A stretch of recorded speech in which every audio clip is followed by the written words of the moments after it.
नमस्कार मित्रांनो, जसं की मागील महिन्यात आपल्याला माहिती आहे सोयाबीन आणि कापूस याच्यासाठी प्रति 2 हेक्टरी 10,000 म्हणजे एका हेक्टरला 5,000 हे अनुदान सरकारने जाहीर केलं होतं। त्या संदर्भात एक केवायसीचा नवीन एक फॉर्मॅट आलेला आहे, त्याची लिस्ट आलेली आहे। ते केवायसी कशी करायची, लिस्ट कशी बघायची या सर्वांची माहिती देणार आपला हा व्हिडिओ। नमस्कार, मी रोहन, स्वागत आहे आपल्या पूर्ण इन्फोटेकमध्ये। इथे मिळेल तुम्हाला पूर्ण माहिती मराठीमध्ये। आणि तुम्ही जर चॅनलला आपल्या नवीन असाल, अजून सबस्क्राइब नसेल केलं तर लगेच सबस्क्राइब करून घ्या आणि बेल आयकॉन दाबून ठेवा। जसे की आपण आता बोललो, प्रति 2 हेक्टरी 10,000 रुपये सोयाबीन आणि कापूस याच्यासाठी मिळणार आहे। त्याची जी यादी आहे ती सरकारने जाहीर केली आहे। ती यादी तुम्हाला प्रत्येक गाव लेवलला ग्रामपंचायतमध्ये किंवा तलाठ्याकडे मिळणार आहे किंवा त्या एरियाच्या सेतू केंद्राकडे ती यादी उपलब्ध आहे। त्या यादीमध्ये तुमचं नाव असेल तर तुम्ही केवायसी करू शकता।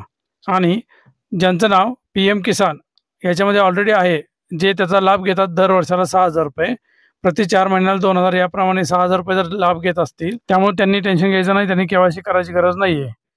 तर ज्यांची नावं केवायसीमध्ये आलेली आहेत त्यांची नावं चेक करून घ्या।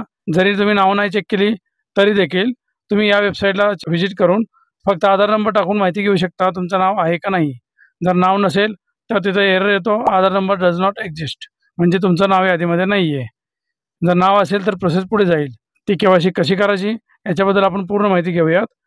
याच्यासाठी डिस्क्रिप्शनमध्ये लिंक दिलेली आहे तुम्हाला, त्या लिंकला क्लिक करा तुम्ही आणि वेबसाईट ओपन करा।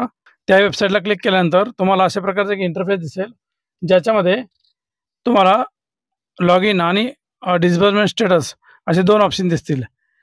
त्याच्यामध्ये लॉग इन तुम्ही करू शकत नाही, ते नॉर्मल लॉग इन अलाउड नाही आहे, ते ऑथॉरिटीजकडे लॉग इन आहे फक्त। त्यामुळे डिस्बर्समेंट स्टेटस त्याच्या खाली जो ऑप्शन आहे त्याला क्लिक करा।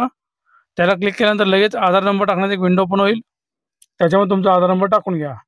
आधार नंबर टाकून खाली कॅप्चा मेन्शन करा आणि त्याच्या खाली 2 ऑप्शन आहेत, OTP आणि बायोमेट्रिक।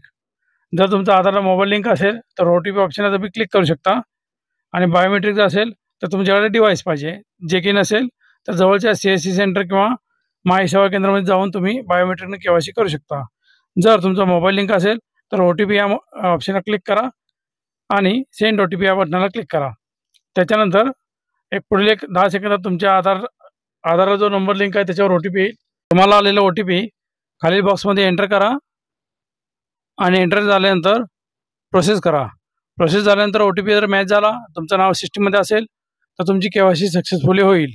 त्याची विंडो अशा प्रकारे दिसेल, ज्याच्यामध्ये पर्सनल डिटेल, ई-पीक पाणी डिटेल आणि केवायसी स्टेटस असे 3 वेगवेगळे कॉलम आहेत, ते तुम्ही बघून घेऊ शकता इथे स्क्रीनवर।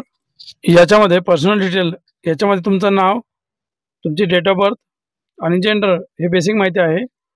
त्यानंतर ई-पीक पाणीमध्ये तुमची शेताची पूर्ण माहिती असणार आहे, तर तुमचा गट नंबर, तुमचं गाव, तुमचा एरिया किती, त्या एरियानुसार तुम्हाला किती अनुदान मिळणार आहे, त्याप्रमाणे तुमचा आधार नंबर, या तुमच्या बेसिक गोष्टी ई पीक पाणीमध्ये तुम्ही ज्या मेन्शन केल्या त्या सगळ्या दाखवल्या जातील।